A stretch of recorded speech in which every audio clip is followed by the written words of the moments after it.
Él obtuvo la beca de presidente de la República para realizar una estadía en la subespecialidad de rinología. Perdón, ahora sí.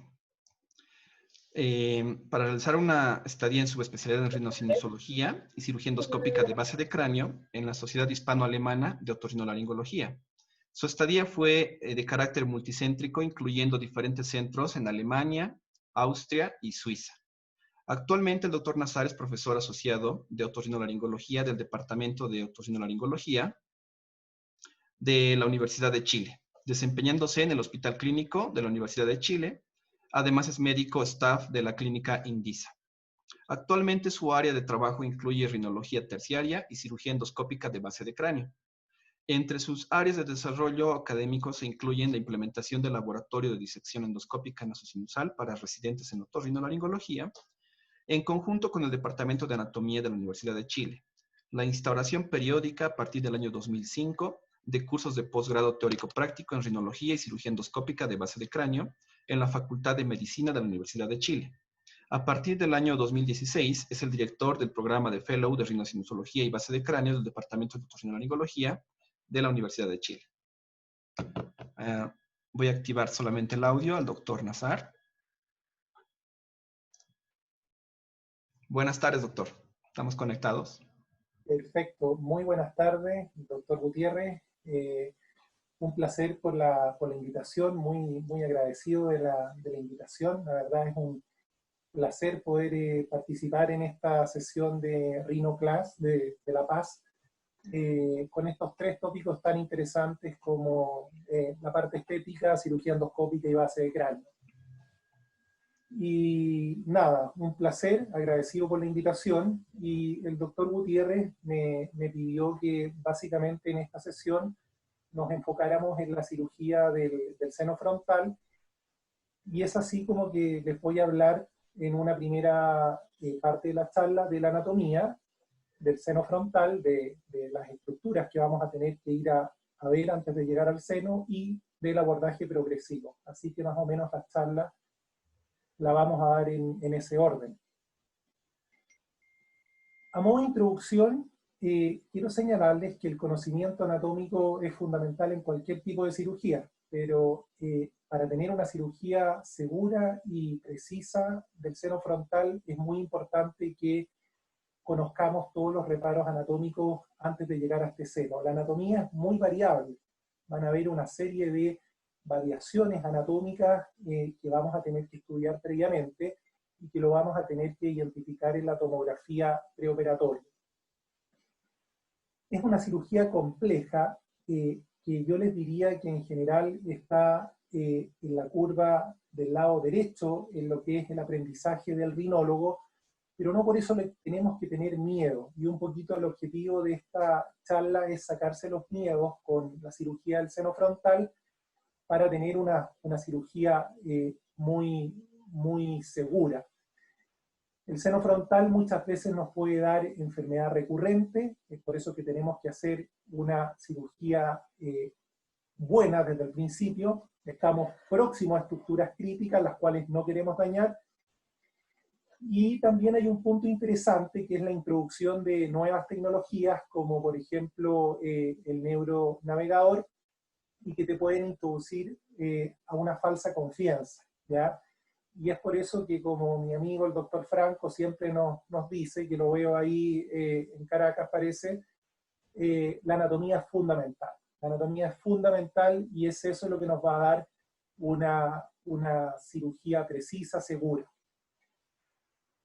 Es importante señalar que los procedimientos tipo draft, descrito por Wolfgang Draft ya en el año 93, han mejorado mucho el manejo de la rinosinusitis crónica actual, y van a ser en esos principios en los que nos vamos a fundamentar nuestra charla. Y el enfoque endoscópico actual, sin duda, que ha disminuido la morbilidad de la cirugía, comparado con una cirugía externa que tenía demasiada morbilidad, dejaba mucoceles, dejaba patología recurrente, y la verdad está reservada con ciertas indicaciones precisas. Vamos a partir por la anatomía, y en ese sentido quiero mostrarles este corte parasagital del atlas de disección del doctor Casiano, donde vemos que en la región más anterior de la fosa nasal, de la pared lateral, vamos a tener la convexidad de la vía lagrimal, la línea lagrimal, y eso va a ser un reparo anatómico muy importante, porque alrededor de 1,1 centímetros, 1,5 centímetros hacia posterior, va a estar el drenaje del seno frontal, y esa va a ser una referencia importante, tanto en cirugía primaria, pero sobre todo en cirugía revisional, cuando no tenemos los reparos anatómicos que teníamos en una cirugía primaria. Y el otro reparo que les quiero comentar, la otra estructura que les quiero comentar es la arteria etmoidal anterior. Fíjense que la arteria está sobre las celdillas supravulares, a diferencia de lo que a veces se puede creer que está en una posición más anterior. Está en esta región sobre las celdillas supravulares y va a ser una estructura vascular que vamos a tener que tener en consideración para este tipo de cirugía. Y lo mismo en un corte anatómico, vemos la convexidad lagrimal en la región más anterior y levemente hacia posterior, 1,5 centímetros, la entrada hacia el receso y el frontal propiamente tal, y vean que estas dos estructuras son paralelas. Posterior a eso vamos a tener la bula, el etmoides posterior y más atrás el efenoides.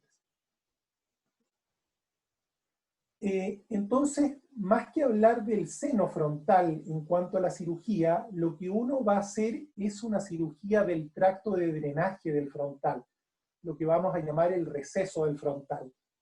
Y en ese sentido es importante recordar que el tracto de drenaje del frontal en un corte parasagital se ubica entre la celdilla más anterior, que es el Layer nazi, y las celdillas bulares y suprabulares. Eso es en un corte parasagital. Y en un corte coronal vamos a tener el límite hacia lateral, que va a ser la lámina papirácea, y hacia medial la lamela vertical del cornete medio. Y es así entonces como llegamos a la definición de lo que es el receso del frontal. Esta palabra es clave, lo que es el receso, y es un espacio tridimensional donde va a drenar el seno frontal en el etmoides anterior.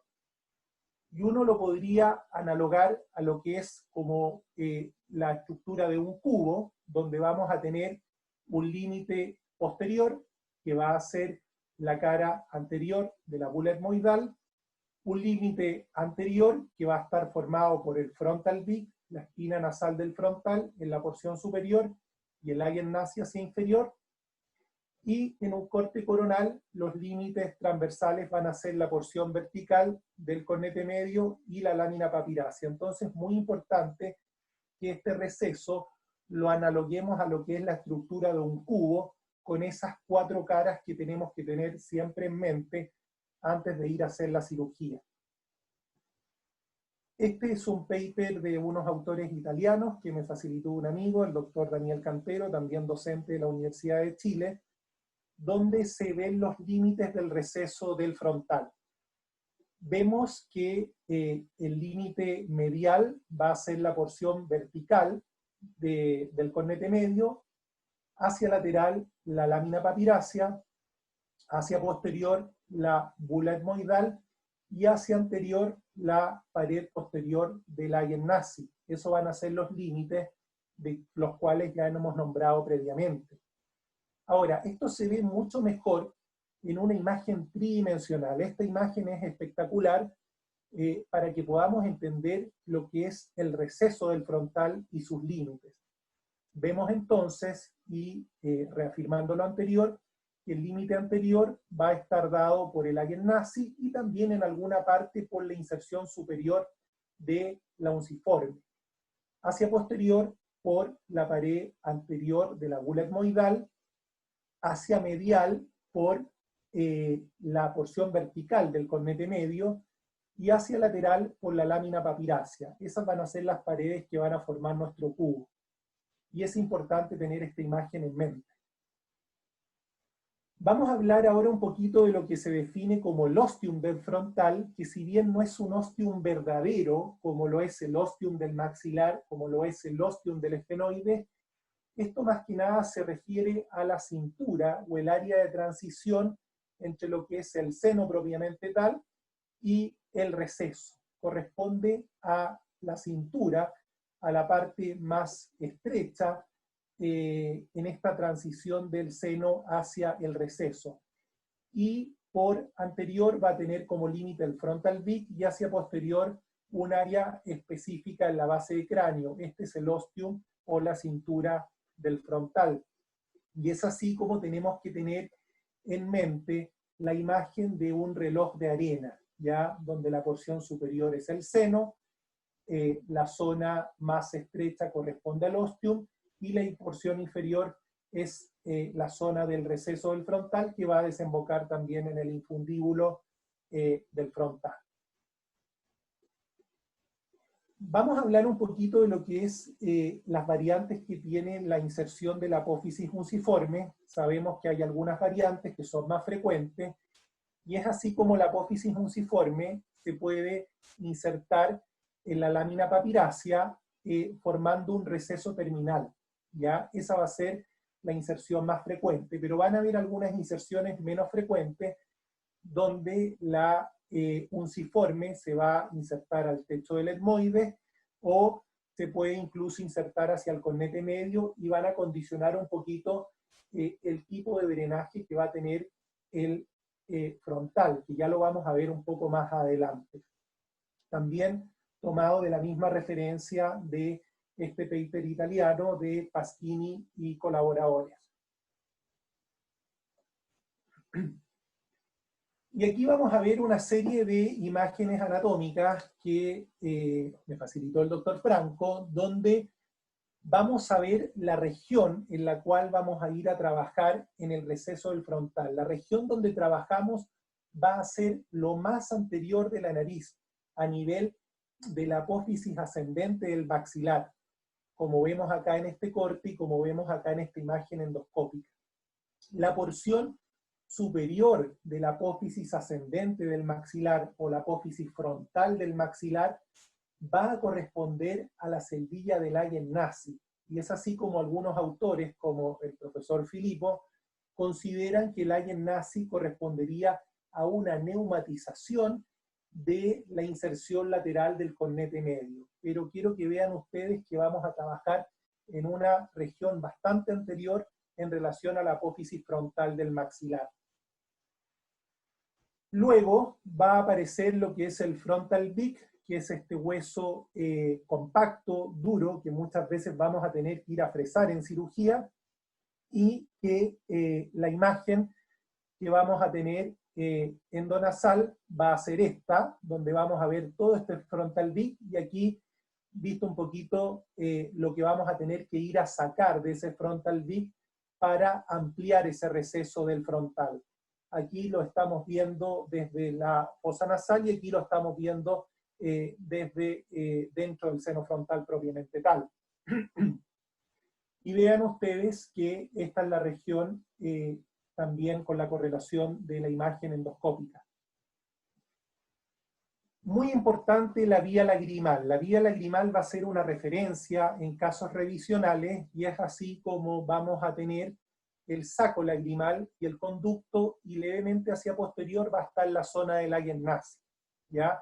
Es así como el Laien-Nassi se va a reconocer en un corte coronal de escáner como la primera neumatización que tenemos sin que aparezca la inserción del cornete medio. Es así que eso va a corresponder al Laien-Nassi. Y en una imagen endoscópica va a corresponder a esta región.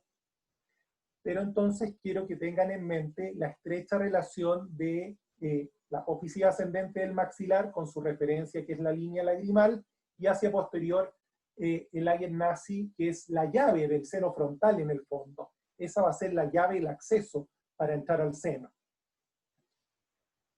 Y aquí, más hacia posterior, tenemos ya el receso del frontal propiamente dicho, con sus límites, las celdillas gulares y supragulares, el Ayer y una celdilla supra-Ayer que puede haber acá, y aquí la imagen en el escáner.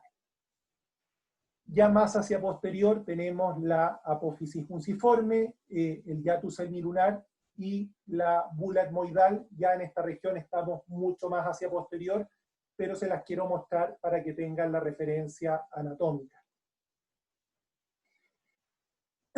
Es importante definir lo que es la vía de drenaje. Este viene de un concepto en inglés que es el Frontal Sinus Pathway, que fue un concepto que acuñó Wormald, que es en el fondo el camino o la vía que siguen las secreciones desde el frontal hacia el etmoide. Y en el fondo va a estar formado por la anatomía normal de un paciente que no ha sido operado, ¿ya? Es así, por ejemplo, como vemos que en esta imagen él ocupa un esquema de reconstrucción de bloques y celdillas para que se dibuje el Frontal Sinus Pathway. Por ejemplo, si una viera acá este escáner, esta podría ser una celdilla interseptal del septum. Aquí podría estar el Ayer Nasi y la celdilla supra-Ayer, y hacia posterior las celdillas 4 y 5 van a corresponder a la bula y a la suprabular. Entonces, un esquema mental que tiene que tener el cirujano va a hacer esta reconstrucción con el esquema de cubos de Wormald que tiene que hacerla, y el cirujano tiene que deducirla de las diferentes proyecciones del escáner antes de realizar la cirugía. Lo importante es que esto usted lo haga antes, no durante la cirugía, porque ya va a estar tarde y puede hacer algún fallo. Este esquema de bloques y celdillas se puede también dibujar con algún tipo de programa computacional que están disponibles ahora, donde se dibujan las celdillas de Ayer, la bula, la suprabula, y es así como podemos con estos programas trazar lo que es en el fondo el drenaje o el Frontal Sinus Pathway, como nos propone el profesor Wormald. Si está disponible este programa, bien; si no, simplemente dibujando y poniendo a echar a volar la imaginación con el escáner, podemos hacer la reconstrucción de la vía de drenaje de las secreciones. Vamos a hablar un poquito con más detalle del Ayer Nasi, que como yo les comentaba es la celdilla etmoidal más anterior, que neumatiza la pared lateral en relación a la inserción del cornete medio, y va a estar en relación a la apófisis ascendente del maxilar. En un corte coronal se identifica en la región más anterior, bajo la espina del frontal, y sin que aparezca la inserción del cornete medio. Y en un corte sagital va a corresponder a la celdilla más anterior, que está bajo la espina nasal. Es importante destacar que mientras más neumatizado esté el Ayer Nasi, el diámetro anteroposterior del frontal va a ser mayor y la cirugía va a ser más llevadera, va a ser más accesible. Por el contrario, si el Ayer Nasi es poco neumatizado, la espina nasal del frontal, el frontal beak, va a ser más prominente y la zona del receso y del ostium van a ser más estrechas, y esa cirugía va a ser más dificultosa. Este es un corte anatómico donde vemos la pared lateral nasal con el cornete inferior, el cornete medio, y lo que quiero que tengan en mente de esta imagen es dónde estaría localizado el Ayer Nasi. En esa zona, en una región bien anterior y en relación a la inserción de la axila del cornete medio en la pared lateral nasal que produce esa neumatización, que es el Ayer Nasi, que es la primera celdilla que nos va a llevar hacia el frontal, es la llave del frontal. Es importante tener en consideración también una serie de neumatizaciones diferentes que va a tener estas celdillas a nivel del receso del frontal, y que las podemos denominar celdillas anteriores o posteriores del receso. Sabemos que la Ayer Nasi es la celdilla que se ubica más hacia anterior, en relación a lo que les comentaba anteriormente, pero puede haber una neumatización sobre el Ayer, y son las que llamamos celdillas supra-Ayer. Neumatización sobre el Ayer Nasi.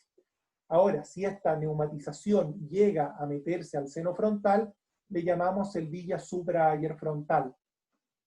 A la vez, y en forma análoga en la pared posterior del receso, Tenemos la bula, que va a formar el límite posterior, pero podemos tener neumatización suprabular o suprabula frontal. Y es ahí que entre esas dos límites de celdilla va a pasar lo que es el receso del frontal. Esto un poquito ha reemplazado a la clasificación antigua propuesta por Kuhn, que ponía celdillas enumeradas del 1 al 4, y más que los números es importante definir la localización anatómica de la celdilla.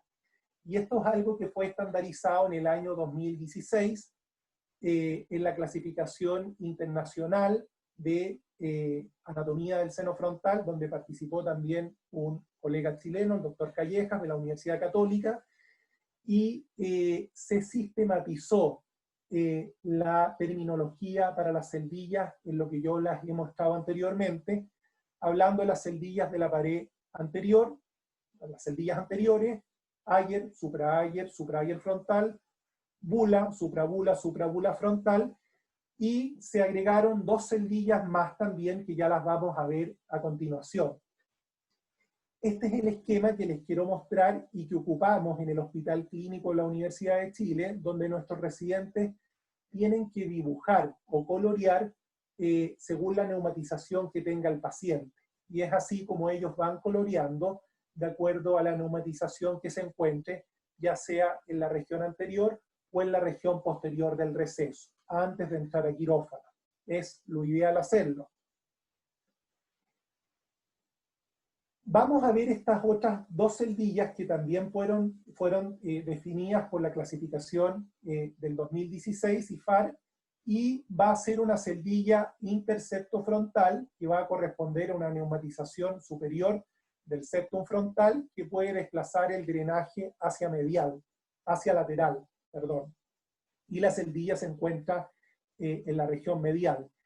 Y la otra celdilla que también es importante considerar es la celdilla supraorbitoetmoidal, ¿ya? Esta celdilla va a hacer una neumatización del etmoide sobre la órbita. Esto no es el seno frontal, es una neumatización posterior sobre la órbita. Se puede confundir con el seno frontal. Y uno tiene que sospecharla en cortes coronales que tengan bastantes septos. Y vemos acá cómo se produce una neumatización por detrás y por sobre la órbita. Uno tiene que sospecharla en estos cortes axiales también, donde se neumatiza la placa orbitaria. Y la importancia de esta celdilla es que está en estrecha relación con lo que es en el fondo la arteria etmoidal anterior, y vemos acá en una región mucho más anterior el seno frontal, la celdilla supraorbitoetmoidal, y la relación con la arteria etmoidal anterior. Esto es muy importante también de tratar de definir, porque muchas veces hay patología que viene de esta celdilla supraorbitoetmoidal que se mete hacia lo que es el frontal. Bueno, y vamos entrando un poquito en terreno ahora para planificar la cirugía. Es así entonces, con el estudio previo que hemos tenido, que sabemos que una cirugía va a ser mucho más favorable cuando tengamos un diámetro anteroposterior grande. Esa cirugía va a ser más favorable. Y también en relación a las celdillas, si tenemos celdillas localizadas bajo el ostium, que no se meten hacia el frontal, la cirugía va a ser más favorable. Por el contrario, si el diámetro anteroposterior es estrecho y tenemos una gran neumatización y celdillas sobre el ostium, la complejidad de la cirugía es mayor, habiendo un espectro de cirugía entre ambos extremos. Vamos a hablar un poquito de algunas técnicas de cirugía del seno frontal, algunas desde el punto de vista histórico, pero más o menos es lo que más uno escucha en los diferentes congresos y en la literatura, y es así como vamos a hacer un repaso por estas 5 técnicas. Y después les voy a contar un poquito lo más que estamos haciendo nosotros, que básicamente nos acercamos mucho a lo que es el flap axilar, propuesto por Worman, y a las técnicas centrípetas del profesor Filippo, pero vamos a ver un poquito estas diferentes técnicas. Vamos a partir por la barra vertical. El concepto de barra vertical es un concepto que introdujo el profesor Aldo Stam de Brasil, de Sao Paulo, donde él nos habla de la barra vertical. Aquí corresponde la barra vertical a un hito quirúrgico que va a ser creado por el cirujano. ¿ya? Y vemos acá, por fosa nasal izquierda, con nete medio, la apófisis fusiforme, y hacia posterior lo que es la bula, el ostium del maxilar, la antostomía, y la barra vertical va a corresponder a la porción superior del ayer nasi, de la apófisis fusiforme, que tiene relación con la pared medial del ayer nasi. Entonces acá vemos la región superior, que corresponde a la barra vertical, que es la porción superior de la fusiforme, en estrecha relación con la pared medial del ayer. Y él propone que el drenaje del frontal frecuentemente estaría posterior y medial. Entonces, si uno saca esta barra vertical, ya caería lo que es el seno frontal. Lo mismo vemos acá por la fosa nasal derecha. Tenemos acá el ayer nasi, la barra vertical, que es esta porción superior de la fusiforme, que se inserta en la pared medial del ayer, y retirando esto hacia posterior y medial estaría lo que es el drenaje del seno frontal.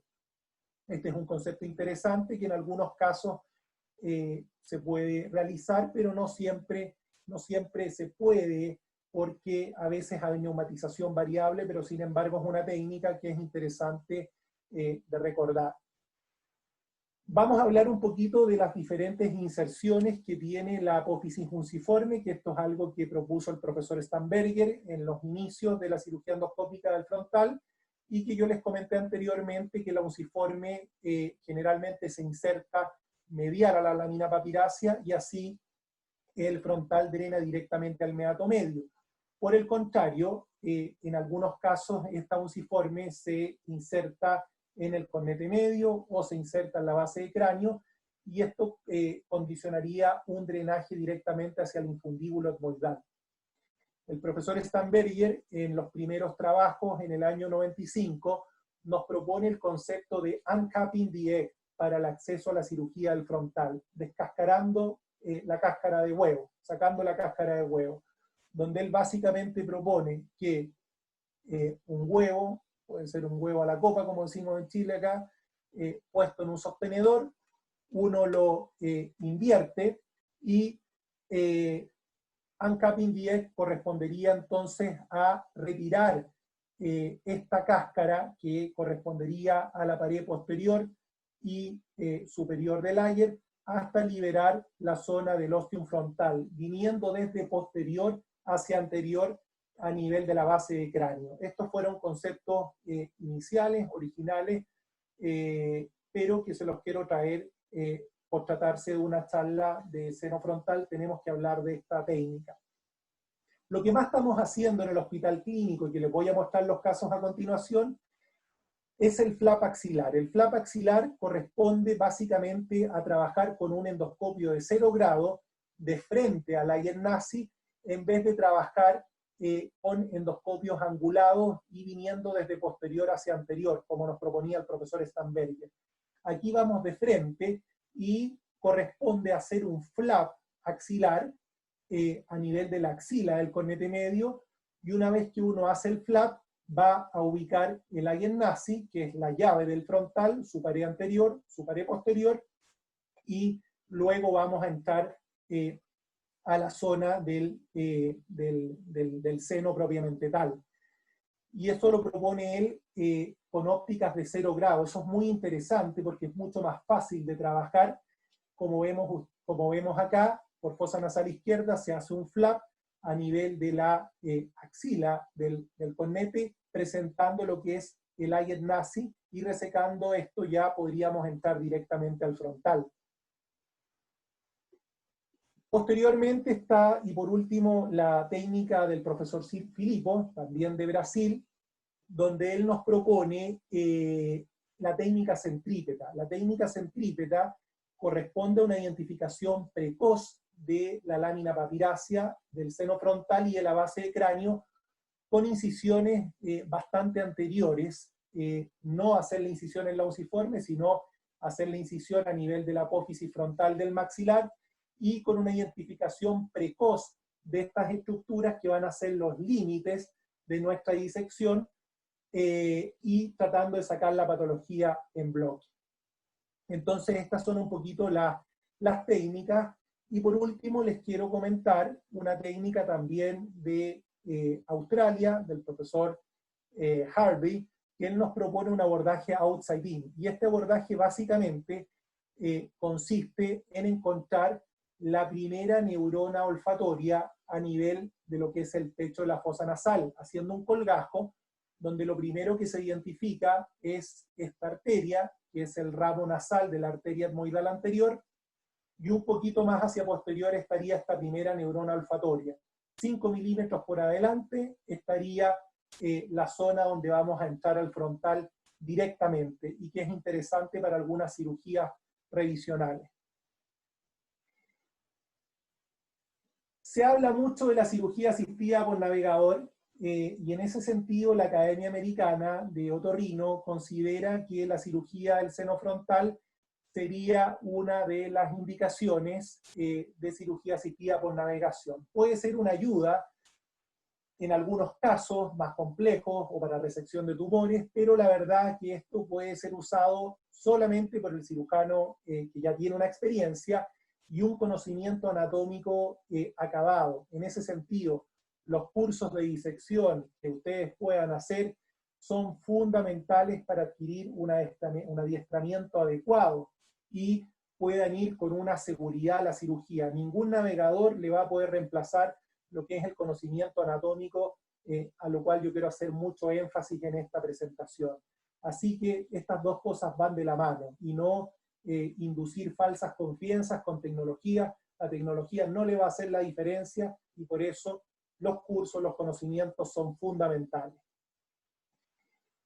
Y así entonces, ya entrando de lleno en lo que es la cirugía, el manejo quirúrgico del frontal tiene que ser graduado. Dependiendo de lo que tenga cada paciente, vamos a hacer un abordaje individualizado, según el paciente, según la extensión de enfermedad. Tenemos que ver la historia previa del paciente, tiene fenotipos agresivos, tiene una rinosinusitis fúngica alérgica, tiene eosinofilia. Vamos a hacer abordajes más extendidos, en una triada de Samter, por ejemplo, por intolerancia a la aspirina. Por supuesto que tenemos que tener los hallazgos endoscópicos. Todo paciente tiene que tener una endoscopía preoperatoria y un escáner con sus 3 cortes, coronal, axial, sagital. Y lo que es importante es que hay que hacer lo necesario. O sea, usted no va a ir a operar el seno frontal si no tiene patología, pero si la tiene, tiene que hacer una cirugía con la extensión necesaria para evitar fracasos de la cirugía. Y es importante contar con la instrumentación adecuada por lo que significa la anatomía de esta área. Y es así como el profesor Wang nos propone entonces también una cirugía graduada, desde no hacer nada, observar, hasta dilataciones con balón, que se usan mucho esto en Estados Unidos, sinuplastías con balón de la zona del receso del frontal, pasando por la cirugía endoscópica estándar, como es, por ejemplo, un DRAF 1. Después están los abordajes extendidos, tipo DRAF 2B, DRAF 3, hasta la cirugía abierta. Y esto es un poquito la imagen que tenemos que tener de un abordaje progresivo, individualizado para cada paciente. No vamos a ir a hacer lo mismo en todos los pacientes. Antes de partir la cirugía, es muy importante tener en mente algunos tips, y en ese sentido lo que es la inspección de la fosa nasal y de la región superior de la fosa nasal es muy importante. Antes de hacer cualquier técnica, usted tiene que tratar de identificar la axila del cornete medio, el techo de la fosa nasal, que tiene que estar libre. Hay que descartar cualquier septodesviación alta. Uno a veces dice, voy a perder tiempo haciendo una septoplastía. La verdad es que usted gana tiempo porque le va a liberar la zona y se la va a facilitar para el acceso al seno frontal. Es importante también que identifiquemos la zona del ducto nasolagrimal con la línea lagrimal, que está en esta región anterior, por la relación que tiene con el Lagen-Nassy, más esa posterior, la apófisis muciforme y la bula etmoidal. Esta es una anatomía normal. Por supuesto que las cosas muchas veces no son así y los pacientes están llenos de pólipos, pero hay que tratar de reconocer lo que se pueda. Y por último tenemos que evaluar la axila del cornete medio también y su relación con la zona del receso del frontal. Esto es antes de partir la cirugía, y para eso es importante una descongestión adecuada para hacer la cirugía. Vamos a hablar de algunas técnicas ahora, partiendo desde lo más básico, lo menos invasivo, como es la sinuplastía por balón. Nosotros hicimos algunos pacientes en el año 2010, ya no lo estamos haciendo mucho actualmente por el costo que significa el procedimiento y la poca disponibilidad, pero básicamente consistía esto en introducir por la zona del receso una guía de transiluminación, y una vez que usted transiluminaba la frente del paciente podía hacer la dilatación neumática con bastantes atmósferas de presión hasta lograr localizar la zona del seno frontal. Este es un paciente que tuve oportunidad de realizar una dilatación con balón, que sufría barotrauma recurrente, que era refractario a tratamiento, y se le hizo una técnica híbrida, donde después de hacer alguna cirugía endoscópica, aquí tenemos la porción superior de la unciforme, aquí está hecha la etmoidectomía, ahí estamos explorando dónde puede ir el receso. La verdad es que el receso está en una región acá, más anterior, y es ahí entonces donde metemos la guía de transiluminación, que es como un fibroscopio. Usted lo puede ir rotando con los dedos, y una vez que introduce esta guía de transiluminación, la confirma la transiluminación, va a introducir el balón neumático, primero en una posición distal y después en una posición más proximal, hasta lograr hacer esta dilatación neumática. Ahí estamos en una posición más proximal ahora, y se luxofractura este remanente entonces de unciforme, y se logra identificar entonces la zona del ya frontal, que lo deja permeable. La verdad, esta es una herramienta que a mí actualmente la utilizaría solamente en casos de estenosis postoperatoria, tratando de hacer un procedimiento in the office, en la consulta, lo cual muchas veces es difícil de hacer en nuestros países, pero la casuística norteamericana ellos lo están usando bastante como algún procedimiento indicado en ciertos pacientes. Y vamos a pasar a la parte central de la presentación, donde son las técnicas de Wolfgang Draff, que él sistematizó en el año 93. Y magistralmente están expuestas en su libro de seno frontal. Tuve la oportunidad de estar con él, es una gran persona, tanto desde el punto de vista humano, que es lo más importante, como desde el punto de vista técnico. Y él logró sistematizar las técnicas en el año 93 con abordajes microscópicos, las cuales posteriormente las trasladó a la técnica endoscópica. Y él básicamente divide los drafts en 3 procedimientos, del 1 al 3, con el 2 con una subclasificación, y el draft tipo 1 correspondería en el fondo a la remoción de patología bajo el receso del frontal, resultando una completa resección de la unciforme y todas las celdillas etmoidales anteriores, pero usted trabaja bajo el receso. Eso es lo más frecuente a veces que se hace, sobre todo en cirugía menos compleja, donde usted libera el receso. El draft tipo 2A va a corresponder a una apertura a una sinusotomía frontal entre la lámina papirácea y el cornete medio, es decir, van a removerse todas las celdillas etmoidales que protruyen en el seno y en el receso del frontal, dejando una apertura mucho más amplia, ¿ya? Y esto, por supuesto, por ventral a la lámina cribosa para no penetrar la base de cráneo. El 2B es una pequeña variación. El 2B es una pequeña variación del 2A, donde se reseca la región del cornete medio en relación al receso del frontal, y así la apertura es entre la lámina papirácea y el tabique nasal. Muchas veces también hay que fresar la espina nasal del frontal, y se identifica la primera neurona olfatoria para trabajar hacia anterior de esto. Este es el 2B que es un procedimiento más extendido que se amplía desde el tabique hacia la lámina papirácea. Y ya tenemos la máxima apertura, que es el abordaje tipo 3, un abordaje medial, donde usted abre entre ambas láminas papiráceas, haciendo una septectomía superior y con la resección del septum interfrontal. Es la máxima apertura que usted puede dejar y muchas veces está indicado para casos de fenotipos agresivos o para casos de tumores. Va a ser la máxima apertura que usted puede realizar y hace un tracto de salida único. Vemos la imagen endoscópica acá, como tenemos una máxima apertura de ambos senos frontales con ausencia de tabique interfrontal y con ausencia de septum en la región superior.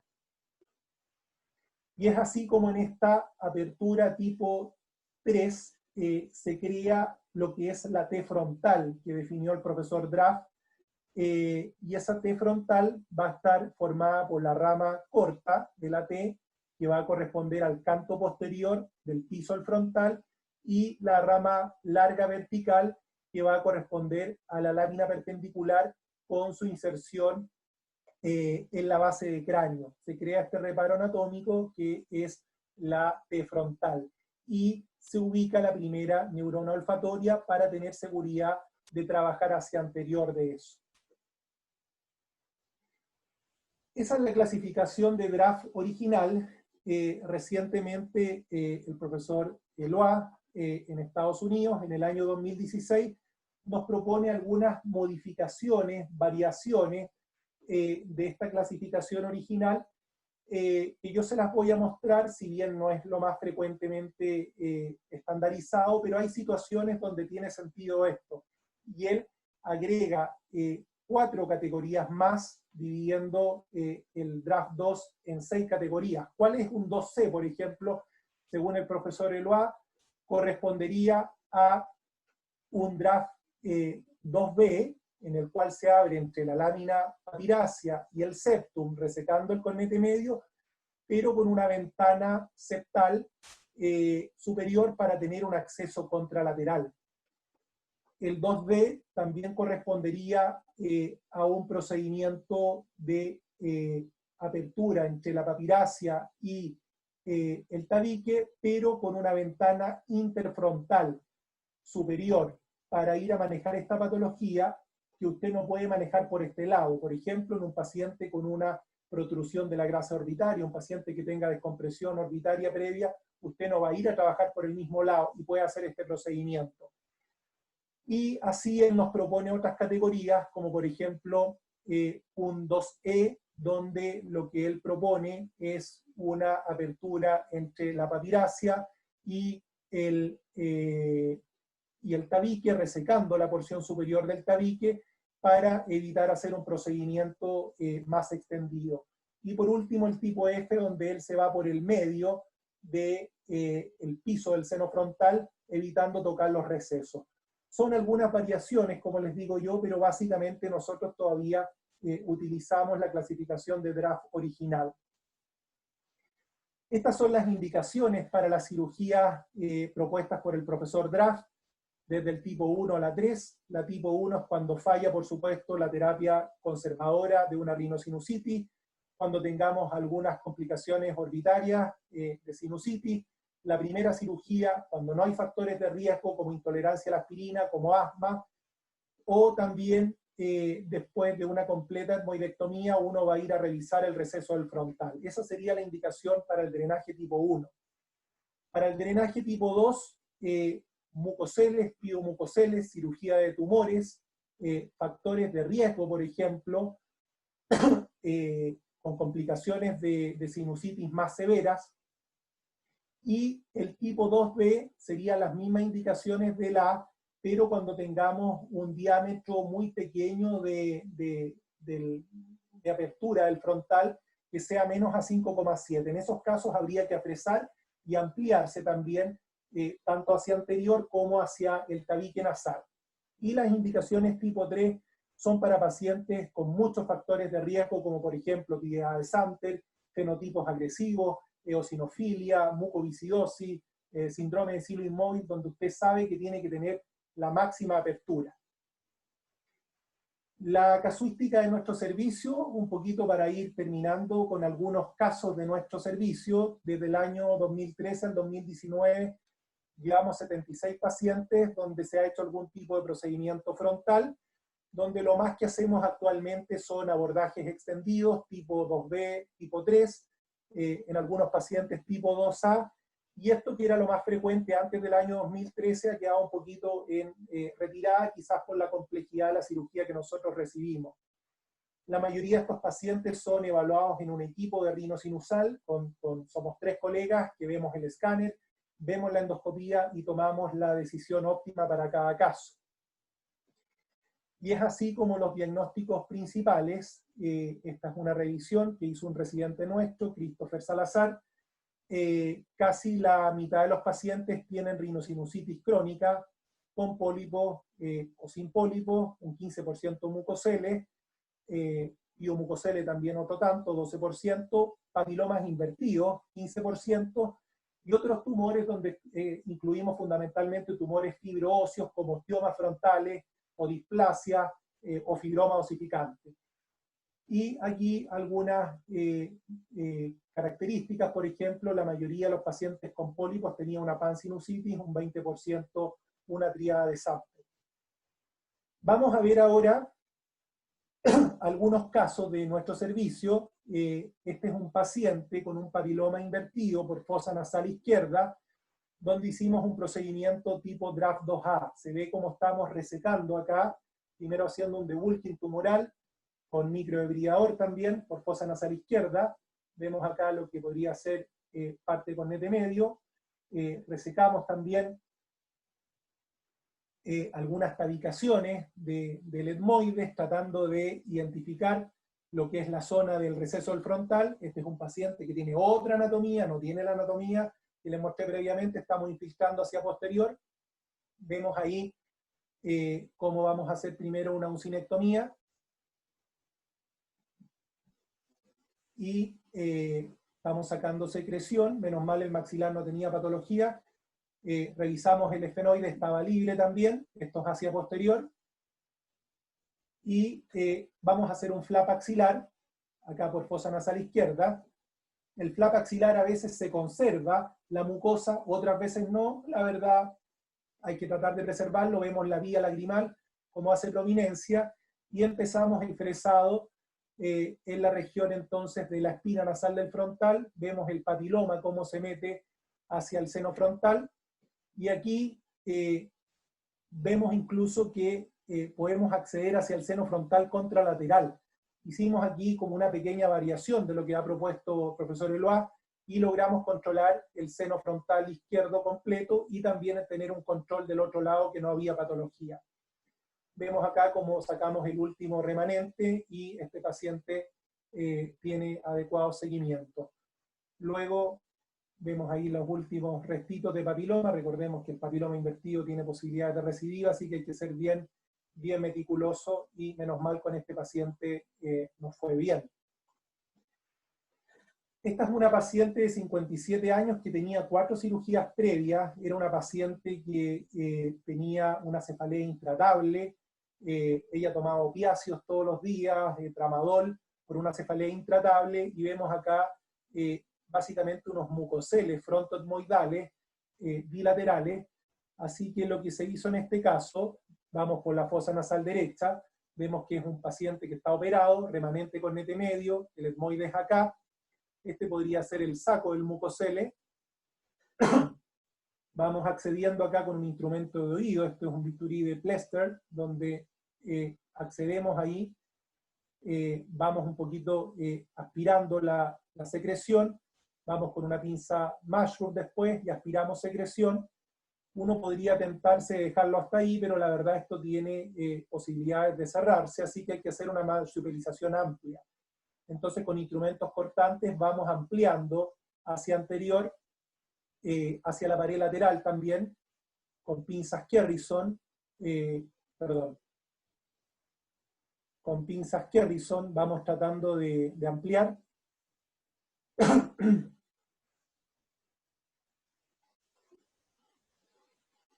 cosa de dejar una amplia marsupialización. Vemos acá la apertura, todavía nos queda el cornete medio acá, la porción en relación al receso, eso lo vamos a sacar, tenemos el seno frontal derecho acá, pero ya como era la quinta cirugía, decidimos definitivamente resecar parte del cornete medio con instrumentos cortantes para tener la máxima apertura transversal, o sea, hicimos un draft 2B para tener el máximo drenaje. ¿Ah? Estamos cauterizando un poquito ahí el cornete, terminamos de resecar la región superior del cornete, y ahí podemos entrar ya con mucho más propiedad al seno frontal, y vemos incluso que hay una dehiscencia en el tabique interseno frontal, lo cual va a ser importante porque finalmente dejamos comunicados ambos senos. Este es el seno frontal derecho con una apertura tipo draft 2B, esta dehiscencia interfrontal, y en el otro lado básicamente hicimos lo mismo, hicimos una apertura de la zona del frontal que estaba bloqueado, ampliando, ahí está la órbita que está un poquito dehiscente, y aparte de abrir ambos frontales, lo que logramos hacer fue dejarlos comunicados, completando con el aspirador acá la dehiscencia, la rompimos y dejamos ambos frontales comunicados entre sí y con un 2B bilateral, cosa que pudieran estar comunicados. Esta es una sinusotomía frontal tipo 3 que hicimos en un paciente con papiloma invertido, tenía 2 cirugías previas, y obviamente hablando de papiloma invertido en seno frontal y con 2 cirugías previas, lo que tenemos que hacer es un abordaje máximo tipo 3. Y eso es lo que se hizo en este paciente, fue el primer paciente que hicimos un draft 3, donde vemos la apertura entre ambos senos frontales, la resección del tabique interfrontal y la septectomía acá. Tuvimos un buen control de la base de cráneo y logramos la máxima resección tumoral. Este es otro paciente, un paciente esquizofrénico que no tenía ningún tipo de control de su sinusitis crónica poliposa, que nos derivaron de otro hospital en Santiago, donde vemos acá un compromiso frontal. Estas son imágenes de resonancia que tenemos también, donde vemos acá que tenemos un gran compromiso. Aquí aparentemente había algún tipo de mucocele frontal también, pero tenemos una celdilla supraayer acá, como ustedes están viendo. En este caso, debido a lo alterado de la anatomía, utilizamos cirugía asistida por navegación.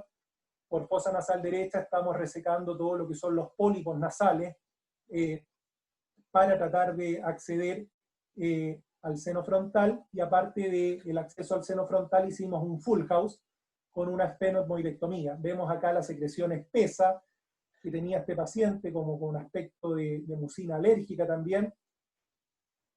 Acá los reparos anatómicos son bastante escasos.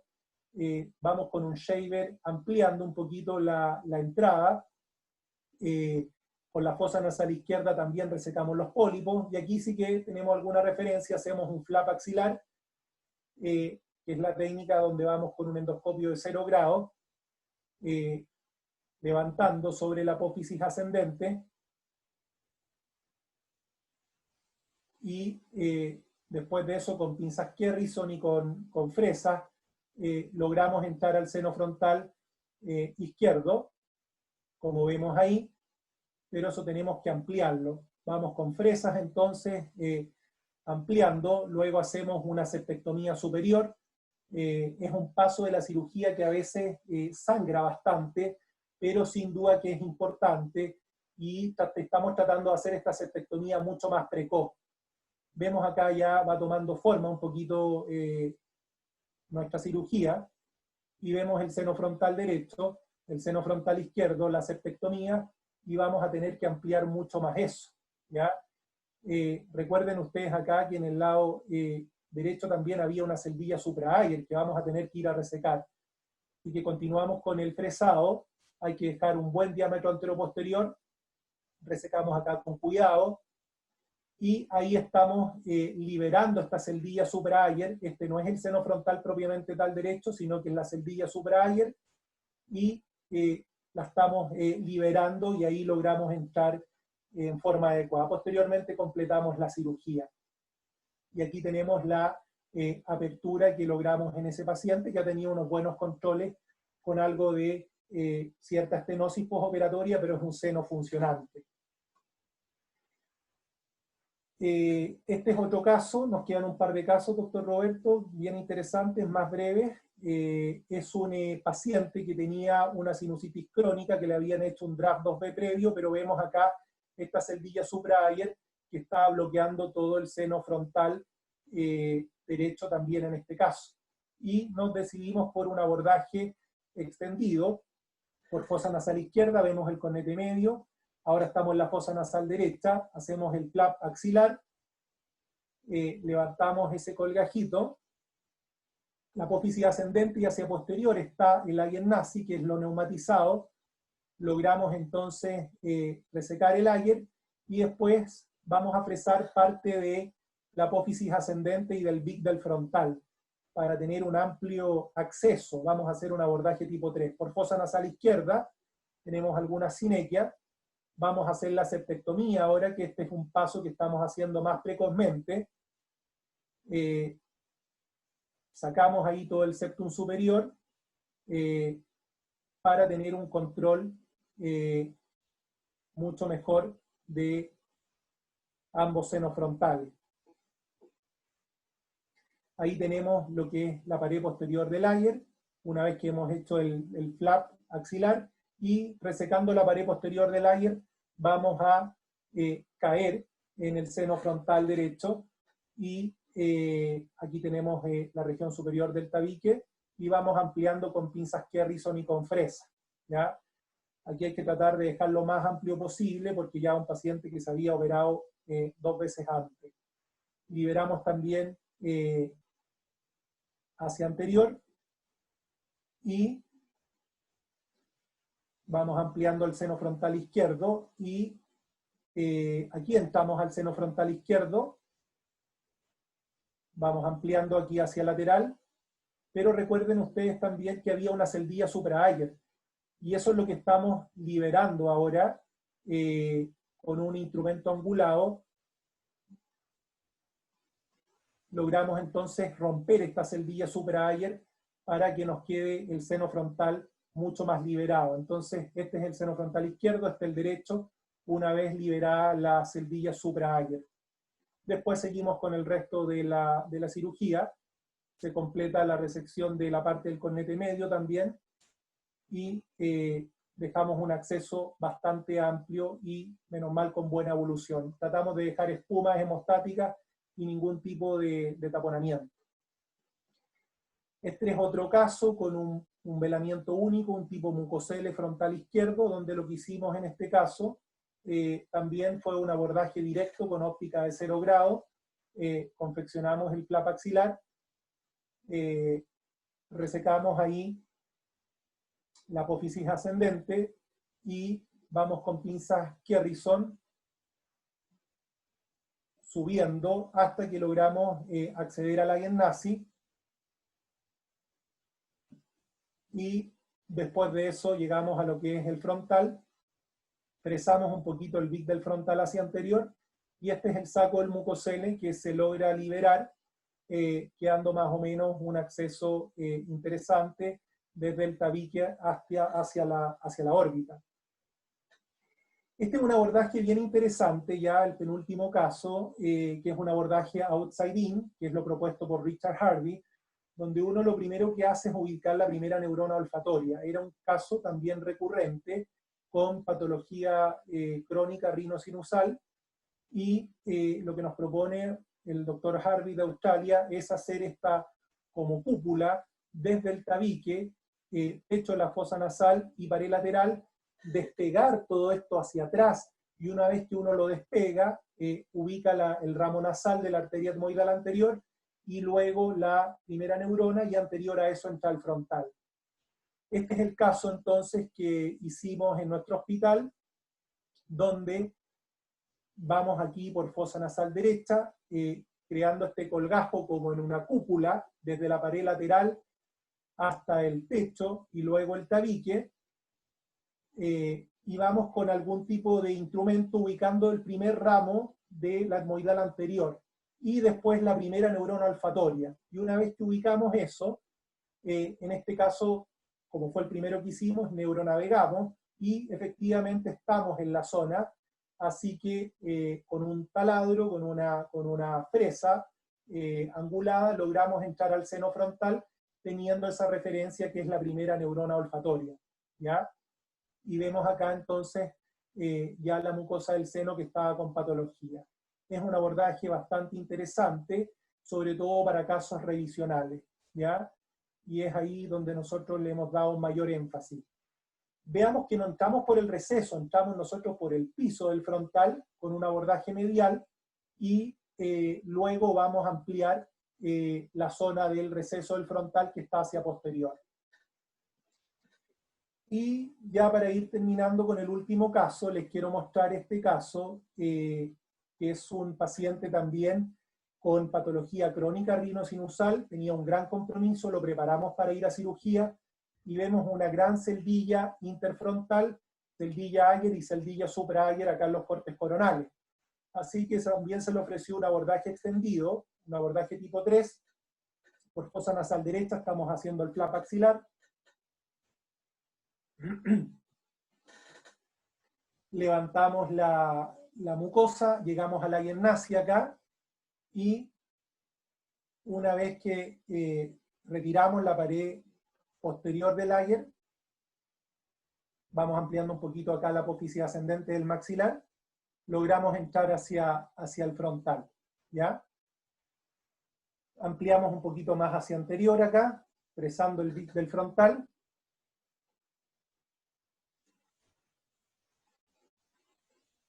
Esa es por fosa nasal derecha. Luego hicimos la septectomía y luego nos vamos a hacer el flap axilar del otro lado con endoscopio de 0 grado, que como les digo yo es lo que estamos usando más actualmente. Logramos acceder al Ayer nazi, la pared anterior del Ayer fue retirada, tenemos la pared posterior, y resecando la pared posterior, ahí se ve muy bien, logramos ingresar hacia el seno frontal izquierdo, pero obviamente, perdón, eso tenemos que ampliarlo con fresas, y por eso tenemos que hacer un abordaje extendido, ¿ya? Recordemos también que tenemos una celdilla supra-Ayer, así que eso es lo que estamos haciendo acá. Estamos tratando de irnos por detrás de esa celdilla. Aquí estamos entonces retirando esa celdilla supra-Ayer en el seno frontal izquierdo y liberando para que no nos quede patología retenida. Esto es muy importante entonces de inferir con los escáneres preoperatorios. Se libera el seno frontal izquierdo, rebajamos un poquito más el tabique interfrontal y dejamos una amplia apertura. Y lo último que vemos acá es la celdilla del septum, que también se logra liberar.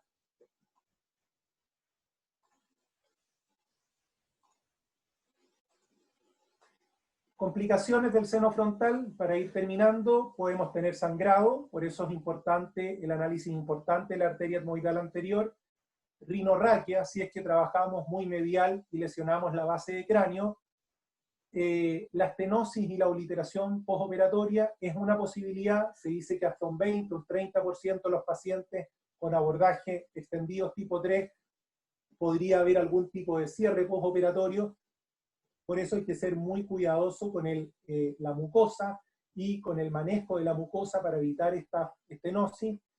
Y en cuanto a complicaciones, también podemos tener algún tipo de daño del oblicuo mayor, un síndrome de Brown, que se llama, por alguna lesión de este músculo o por la transmisión de calor de la fresa. Por eso cuando estemos más cerca de la órbita, hay que trabajar idealmente con fresas diamantadas.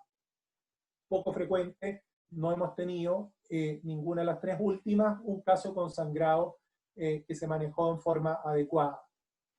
Los controles postoperatorios son muy importantes, no solamente es operar al paciente, si usted quiere hacer un abordaje extendido, tiene que hacerle un descostraje, tiene que usar irrigaciones en el postoperatorio, estamos usando también budesonía en PAF que le metemos a las irrigaciones postoperatorios, y eso le mejora la chance de que ese seno frontal no se cierre. Y por último, para terminar, las lecciones aprendidas que hemos tenido en nuestro servicio son básicamente manipular el seno frontal cuando hay una indicación clara. O sea, si el seno frontal no tiene patología, no se meta porque usted puede generar iatrogenia. Si se va a meter, haga una técnica quirúrgica traumática para evitar la reestenosis. Y lo que estamos viendo nosotros, que básicamente cada vez estamos haciendo accesos más extendidos para evitar estas recidivas, ¿ya? Atención con los senos muy neumatizados, como yo les mostraba, puede quedar patología y celdillas residuales que nos van a perpetuar la enfermedad.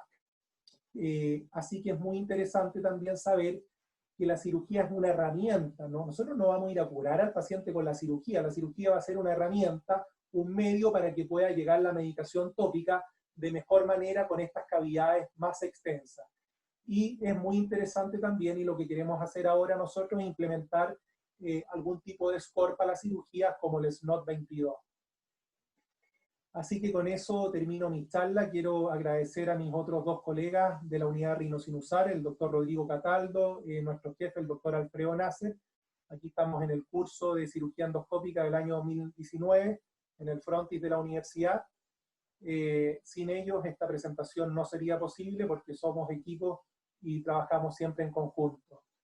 Así que nada, invitarlos a que visiten nuestra web, rinología-mediuchile.cl. Ahí les vamos a estar anunciando los próximos cursos que tenemos, donde hemos tenido mucha gente de Bolivia también. El tercer curso de rinoplastía fue suspendido por esta contingencia, así que fue aplazado por el 2021. Y también con fecha fija en junio tenemos el curso de cirugía endoscópica, donde viene el doctor Roy Casiano de Miami y el doctor Alfredo Herrera, amigo nuestro desde Bogotá, a dar ya este sexto curso de cirugía endoscópica y de base de cráneo. Así que en esta unidad también van a poder encontrar las clases disponibles de los cursos anteriores. Con eso termino. Agradezco al doctor Gutiérrez la invitación y a la sociedad boliviana también. Gracias. Gracias a usted, doctor. Una charla magistral, excelente, de esas que uno no se olvida, que los usa como referencia, ¿no? A la hora de repasar este tipo de cirugías. A ver, ya me está comiendo la Sí, tecnología, ¿eh? estábamos viendo sus zapatillas ¿Ya? Nike. Bueno, el doctor Franco. Ah, por fin. El doctor Franco Mira, me marcó mucho. ¿Ah? En lo que es la mira, tú sabes, frontal, ¿ah? la amistad de Rodolfo y yo fue una amistad que nació y se ha seguido fortaleciendo alrededor del seno frontal. Y sigue siendo un crack. Un crack. Sí, precisamente. Así que te felicito, una charla completísima.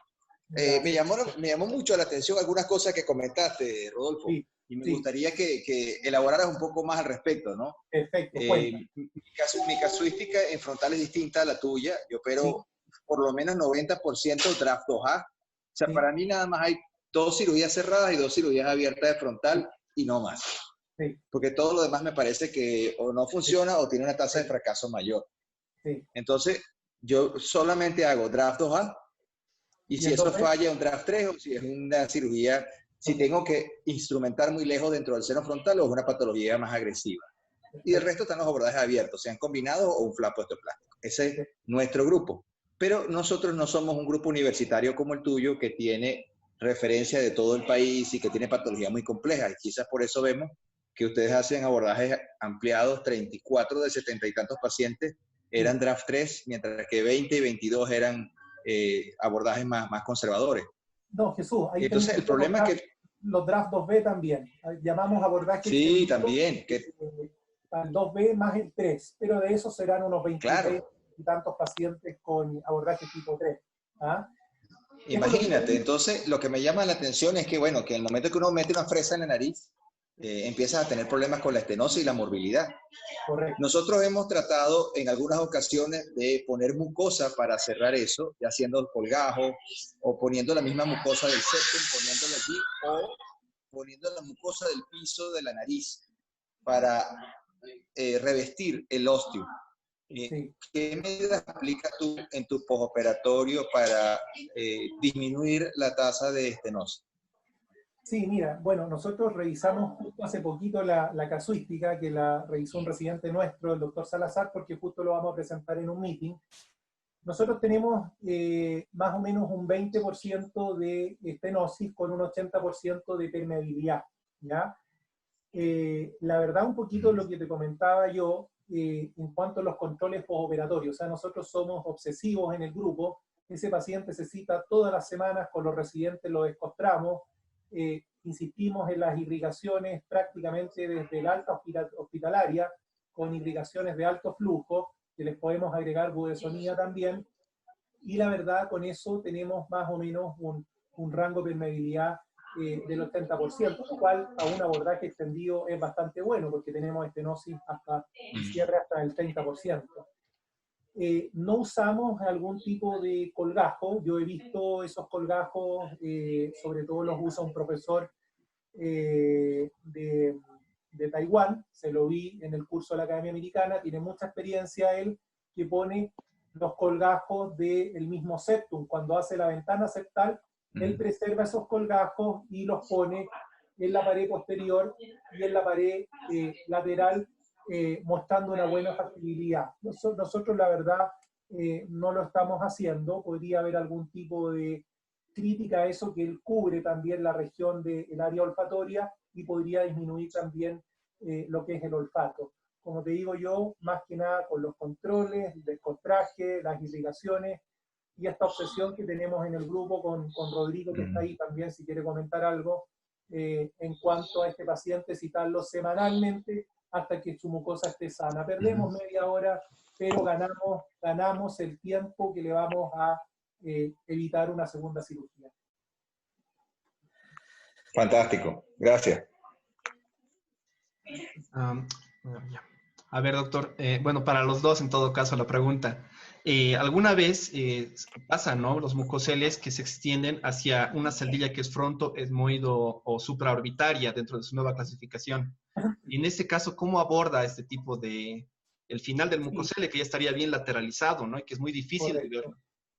Por supuesto que esa es una contraindicación para hacer una cirugía endoscópica pura, y hacemos un abordaje transpalpebral o por un abordaje ciliar, y ahí llegamos por un abordaje combinado, haciendo lo que es por vía externa, el manejo de esa celdilla supraorbitaria, y por vía endonasal, todo lo que es la patología del receso y del frontal. Y logramos unir, a veces trabajamos con el endoscopio también desde afuera hacia adentro, y dejamos todo comunicado en una gran cavidad.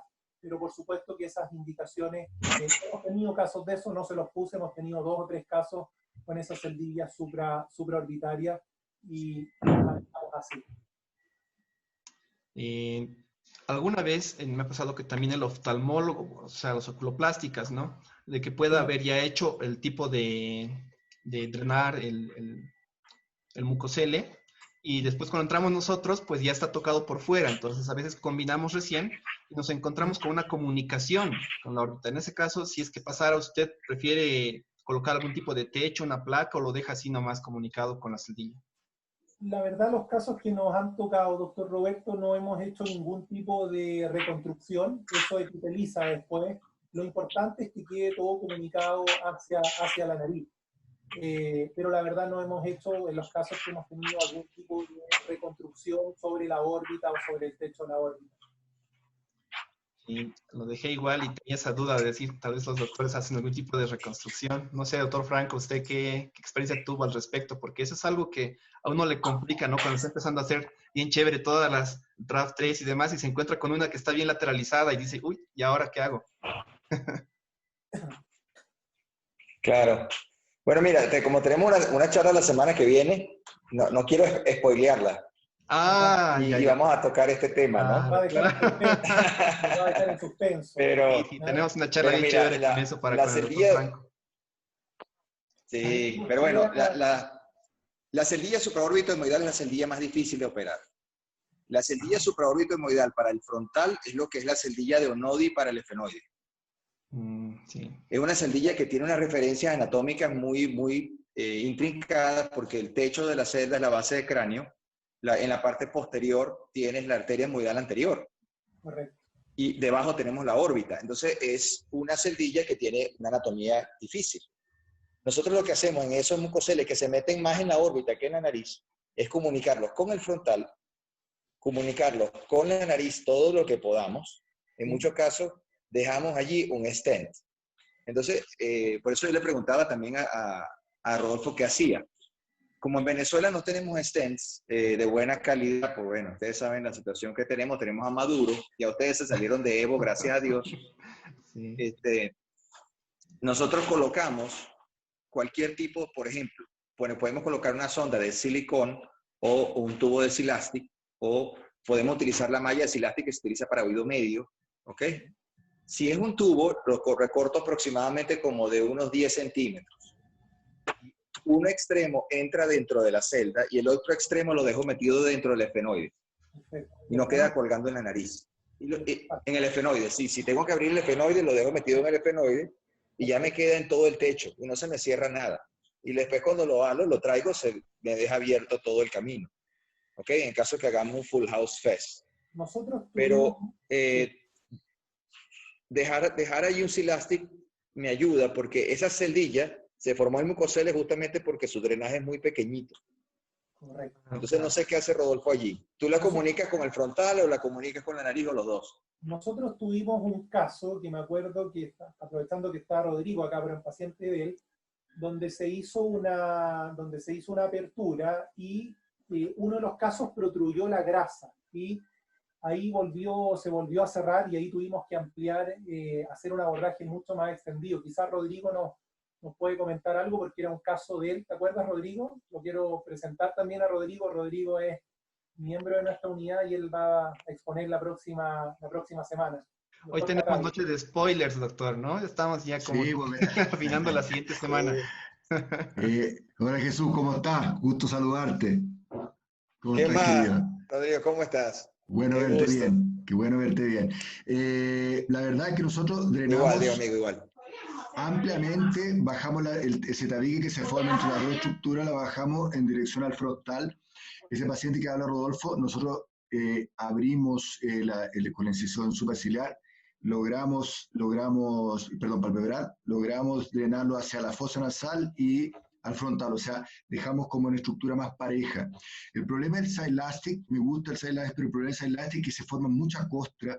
Para nosotros es un poco más difícil, básicamente las curaciones, un poco más molesto para el paciente. Entonces, nosotros abandonamos un poco el uso del Silastic por eso, Jesús. O sea, si tú tienes algún tip que dice, no, lávalo con, no sé, vinagre, ahí lo haríamos, pero nosotros funciona que se junta mucha costra. Entonces, optamos por hacer lo que dijo Rodolfo, somos muy insistentes en la limpieza endoscópica. Nos ayudan mucho los residentes, pero perdemos como 30 minutos para esa limpieza y eso ha bajado mucho nuestro índice de reestenosis. Yo creo que Rodolfo nos puede comprobar eso, pero la verdad, obsesivos con la limpieza, ¿verdad? Lavado, limpieza, descostraje. Y ese paciente que tenía ese caso, básicamente, que se hace el día que la comparación con Lonodi es perfecta, tratamos de hacer la comunicación en relación al frontal y en relación a la fosa nasal. Dejarlo más, como diría, smooth posible para que no volviera a restenosar. Eso. Te tengo un truco, Rodrigo. Bueno, eso quería saber. Sabía que me iba a decir algo. Mira, el problema de la costra es el biofilm. El problema de la costra es el biofilm. Y el hecho de que uno deje un drenaje con un tubo no quiere decir que va a haber clearance. No existe clearance. Entonces nosotros mandamos a ablandar o reblandecer en un baño de María cera de hueso.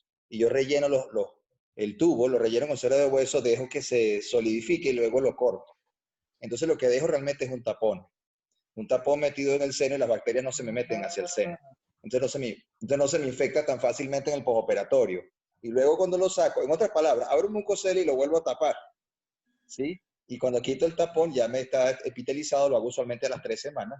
Y eso me evita que se me reinfecte más o que se me forme un piocele adentro. No te voy a decir que es perfecto, no lo es, pero es un truco. Es un truco que me ha funcionado muy bien. Muy bien. Sabes que el diablo sabe por viejo, ¿oíste? Más sabe el diablo. Rellénalo sí, más sabe el diablo por viejo. Rellénalo con cera de hueso líquida y deja que se ponga sólida y después corta. Y cuando lo pones incluso es más fácil hasta para ponerle todo. Ya, perfecto. Rodolfo, vamos a anotar esa Muy bien, porque, está anotado ya. Ya está anotado el tip. Sí, porque excelente tip. nuestro... Excelente tip, exactamente. Gracias, Jesús. Bueno, continuando con las preguntas, doctor. Bien, pero los spoilers están buenos. Para la siguiente semana, entonces, tenemos esa charla que está fenomenal y nos interesa mucho a todos porque uno operando todo dar el seno frontal y se topa con esas celdillas bien lateralizadas, ¿no? Doctor Nazar, su óptica preferida para operar seno frontal. 0 grados. ¿Por qué? ¿Por qué, doctor? Si vemos que todo el mundo está usando la Eh, 30 grados o a veces incluso quiere la 45. Yo ya pasé por eso, doctor. Tenemos nosotros la óptica de 45, con lo cual revisamos la cirugía. Pero ahora, justamente con Rodrigo va a publicar la posición que estamos usando nosotros en nuestro paciente. El paciente que va a una cirugía senofrontal está horizontal, hiperextendido, incluso un poco de hiperextensión. Entonces, usted puede llegar directamente al seno frontal con una óptica de 0 grados de frente. Y es así que con esa posición, más la técnica del flap axilar del profesor Wortmann, logramos trabajar gran parte de la cirugía con óptica de 0 grados.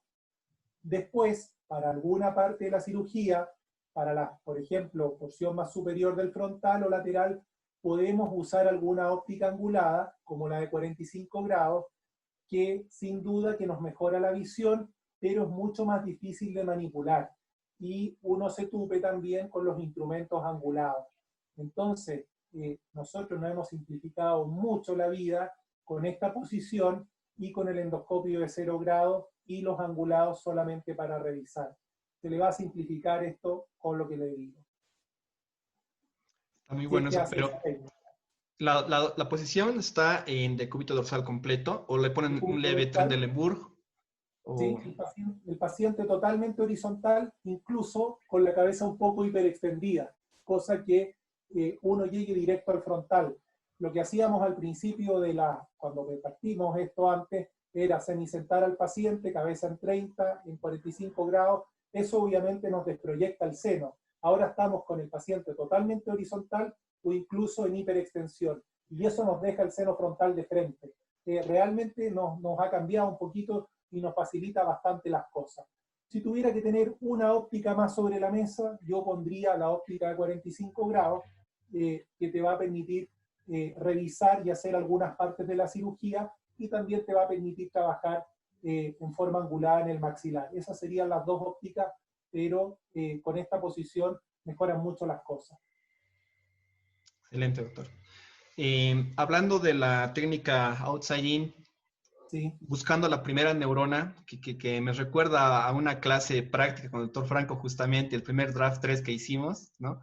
Buscando, y mírala, Roberto, allí está el primer filete olfatorio. ¿Usted alguna vez, al buscar esa, no ha tenido alguna lesión en ese filete olfatorio? A pesar de que es grueso, ¿no? De grueso calibre, pero igual no ha habido, y en el postoperatorio no ha habido, digamos, hiposmia o algún otro signo o síntoma postoperatorio como complicación.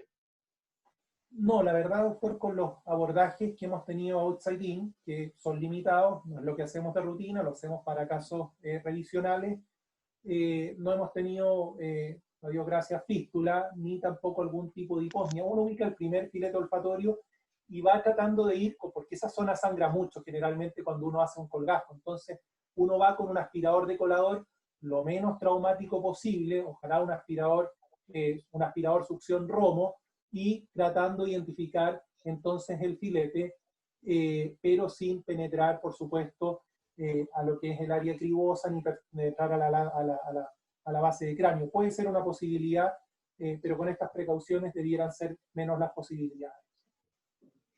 A ver, nos preguntan en el chat Hans Méndez. ¿Cuáles son los medicamentos preparatorios, serán preoperatorios, perdón, que utilizas regularmente? Y si utiliza antibióticos, ¿por cuánto tiempo? La verdad, nosotros tratamos de optimizar mucho el manejo, en ese sentido todas las indicaciones también y discusión de cirugía las vemos en un comité, así que en vez de haber uno, vemos tres opinando por aquí y por allá. Todos estos pacientes en general tienen su preparación preoperatoria con los lavados nasales, con los corticoides intranasales, que puede ser mometasona, fluticasona, 2 veces al día, si son pacientes con poliposis, algún tipo de inhibidor de los leucotrienos, como Montelukast, si es un paciente con poliposis, y la verdad, rutinariamente yo por lo menos no uso algún tipo de antibiótico. Lo que sí, preoperatoriamente podemos dejar algún tipo de descongestionante, como la oximetazolina, que la parta usando unos 3 a 4 días antes, hasta llegar a la cirugía. Y luego ya, antes de partir la cirugía misma, hacemos una colocación masiva de cotonoides embebidos en adrenalina, 1 en 20.000, lo cual nos mejora bastante el campo quirúrgico. Y ya en el intraoperatorio, sí o sí tenemos que ponernos estrictos y pedir el TIVA, o sea, una anestesia endovenosa total, que tiene mucho menos posibilidades de sangrado, y evitar, a como dé lugar, algún tipo de uso de halogenados, que a los anestesistas les cuesta entender eso, pero uno, si va a hacer una cirugía así, tiene que tener un TIVA. Eso es lo que usamos en el pre y en el intraoperatorio. Ya, doctor. O sea que la siguiente pregunta ya no se la hago porque ya está contestada. Era sobre el Gelfuan, ¿no? Si deja Gelfuan o algo en el seno frontal. No, la verdad, Nada ya, gelitas ¿no? no dejamos. Lo que sí estamos dejando son estas espumas hemostáticas del tipo Surgiflo o del tipo espuma hemostática de Stamberger, y con irrigaciones precoces en el postoperatorio. O sea, el paciente se va de alta y al otro día se está lavando la nariz. La primera semana con irrigaciones de bajo flujo, pero ya a partir de la segunda semana con irrigaciones de alto flujo, más las curaciones que yo les estoy comentando. Tratamos de no usar taponaje, mayores sobreinfecciones, mayores costras, así que tapones, Merocel, no estamos usando de rutina para nada, es la excepción cuando lo dejamos. Ya. O sea que en el postoperatorio ningún antibiótico. ¿Usted, doctor Franco, qué opina?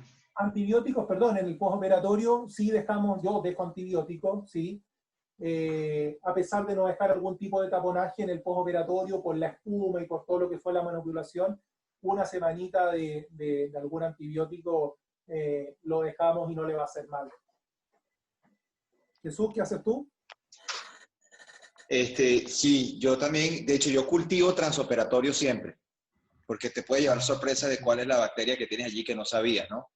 Y pongo antibiótico en el postoperatorio, pero creo que si hay una enfermedad inflamatoria importante, pongo siempre esteroide sistémico, tanto pre como postoperatorio.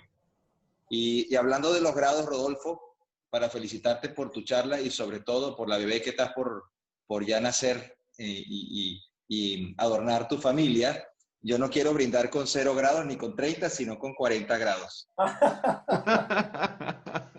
No estábamos preparados aquí. Tenemos aún la colección de whisky que el doctor Franco nos dejó en su última visita, ¿no? Y que nos dio la cata de whisky. ¿Cómo va a ser? Ya, eso debió haber muerto hace mucho ya. No, lo están esperando, doctor, todavía. Lamentablemente aquí teníamos que dar la charla, tenemos solamente agua mineral. Ya abriremos un buen vino chileno para brindar si les gustó la charla. Claro que sí, y un chuflecito boliviano también. Agradecer nuevamente al doctor Gutiérrez por la invitación. Un gusto ver a mis amigos, el doctor Rodrigo Cataldo, el doctor Jesús Franco.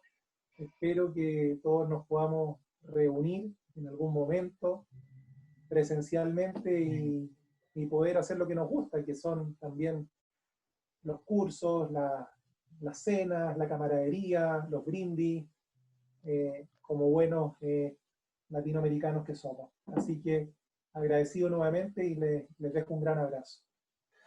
Gracias, doctor. Bueno, termina la charla del día de hoy. Nos esperamos mañana, nuevamente con el doctor. Gracias, doctor Franco. Muchas gracias. En verdad, su aporte siempre es muy importante. Doctor Cataldo, un gusto. Ya nos estaremos igual viendo también en otra charlita. Gracias. Gracias por la invitación. Gracias. Chao, chao. Bien, gracias. A la próxima. Chao, chao, doctores.